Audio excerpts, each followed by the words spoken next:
It's 2020. Here we are in 2020 with a clear vision of how to move forward. Because when I was young and I told people my dreams, most of them laughed at me.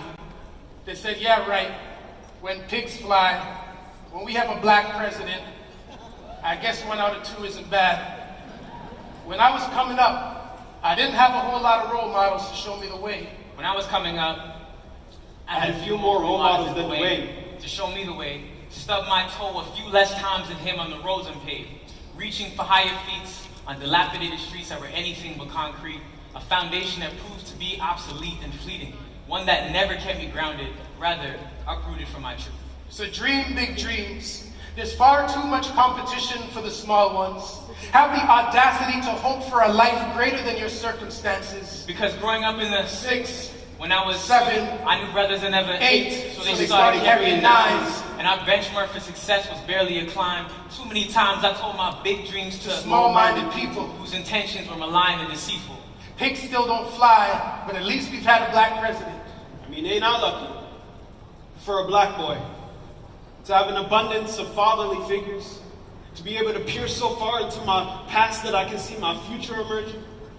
Generations of change, foundations be made, no longer have to slip in mud when I can put my best foot forward in new J's on days where dreams have been chased, pursued, lost track of, achieved, high-strung on the power of belief and the audacity to hope for improvement, a stepping stone for better movement. Like the rose that grew from concrete, I too had the audacity to bloom, even though my environment was built to be my tomb.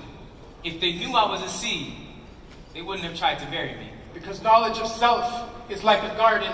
If it is not cultivated, you cannot reap a harvest. It is something to unpack together. The gift that is community, always tethered. Storms weathered, testing umbrellas for generations to come. Can you stand the rain? I wonder if Martin's dream was always this big. If this is why everyone saw the king in him. If he first saw royalty in all of God's children created equally, easily, understanding that growth isn't too demanding. I'm standing right now on the shoulders of giants with the strength of 10,000 ancestors in my backbone, and I couldn't fail if I wanted to. I'm not going to fall like expected to when faced with the madness of adversity. I've made down payments. Personally, I still have my dues to pay. Because I see visions of MLK staring at me, so no more frustration and patience are getting antsy. Dreams that once hung from the ceilings of my mind are a little easier to manifest. Zooming down this lane set out for me with a heavy baton for someone else to carry, and you grip on the handle, often forgetting that I am the one that I'm waiting for. Because my ancestors didn't live for my story to be written in a prison pen facing 25 to death.